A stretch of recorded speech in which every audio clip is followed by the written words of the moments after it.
And now, it's time for another Dice Tower review with Tom Vasel.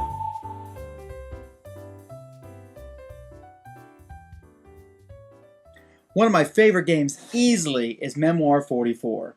It takes the idea of a World War II war game and distills it into a light game between two players with plastic pieces, plays in less than an hour, lots of fun, very easy, but yet really, to me, has a good simulation of history. And so I've looked forward to each expansion eagerly. This one here, the latest expansion, is the Mediterranean Theater for Memoir 44. Finally, we get to see the desert battle between the rats and the desert fox. Let's take a look and see what comes in the box here. Lots of different pieces. It's a box that's chock full of stuff, but let's take a closer look and see what came in that box. As you can see, the main feature of the set here is the plastic British Army that's added to the set with new soldiers and new tanks. I enjoy having different tanks of the different nationalities and some anti-tank units here that are in a neutral color so that any army can use them. Then there's a lot of different tiles of different features, land terrain features that are added to the game.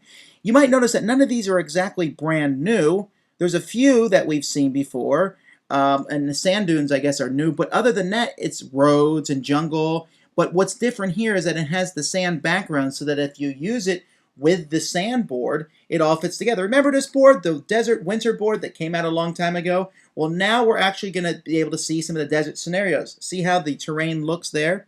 And this is the first scenario that comes in the book, and I really enjoy just how, even in the first scenario, they managed to fit half the special rules of the game into this scenario. And you can see here the British Army getting ready to invade a German position, and you can see the Germans have some anti-tank guns.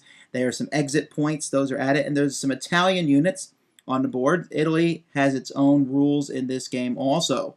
And so when you add all this stuff together, I really found that it really had a different feel to it. I really felt not necessarily that you were attacking across a desert, but because there's so much more open terrain in these scenarios, it felt different than the forest-covered, hill-flooded terrain that we've seen before. And these scenarios really look good in that regard. But even more than that, I really enjoyed how this set, with the 8 scenarios included in the book, really promotes the use of tanks. I'm a big fan of the tanks in Memoir 44. I enjoy using those tanks and being able to have just major tank battles. This scenario here is solely tanks, and I like having tank-on-tank battles, and so this expansion is good for that. There's a few special rules included with this expansion, and one is the special ability of the British. They have what is called the stiff upper lip. If they're ever attacked in a close assault from an adjacent space and they are taken down to 1 unit and he doesn't retreat, then he can attack back with 1 die. Now, of course, that may only take out 1 guy at the most, but it's still a pretty nifty thing. He's there. He's going to show what he's made of, and that's just a neat idea to add to the British. That's really their only main feature as an army. The Italians, though, on the other hand, they have some special features. They have motor vehicles so that when they retreat, whenever they roll a flag, they are allowed to retreat 1, 2, or 3 hexes away, which is pretty impressive. And the Italian artillery units can always ignore 1 flag that's rolled against them, so they do not have to retreat. And so that's some interesting things, especially as the Italian rules weren't really necessarily making them a bad army because there's so many jokes about the Italians, but just adding those features in. The game also has a few other things, nothing that's really new to the game. The exit tokens, which allow you to exit off the board in a certain spot. There were mines added. But I guess one of the biggest things is these anti-tank guns. When you add these to a unit, that unit now effectively has 5 pieces, which kind of makes it hard to fit in a space. And supposedly, I guess we'll see some more of these, what's called a special weapons asset in the future. The anti-tank gun basically allows, when you are attacking a artillery unit, a star also counts as a hit. That's a really big deal. That will make these things much more deadly to tanks, giving them a 50% chance of hitting tanks. And so I imagine that you'll see these targeted quickly by the opponent.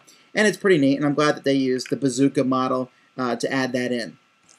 Well, you're likely not watching this unless you're already a big fan of Memoir 44. And let's compare it quickly to the other expansions. This I still think that the Russian expansion is my favorite, but this one seems like it might come pretty close. I really like the feel of the tank battles. I like the new bazooka piece that they've added. I finally have a use for my desert board, although you do not need this for this expansion. You can put all this terrain on the original board that comes with Memoir. It will just look a little odd.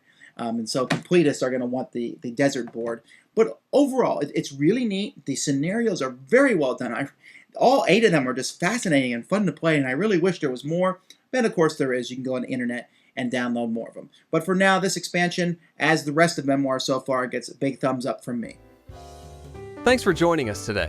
For more written, audio, and video reviews, as well as the #1 board game podcast, check out the website at www.thedicetower.com. Until then, this is Eric Summerer, and you've been watching The Dice Tower.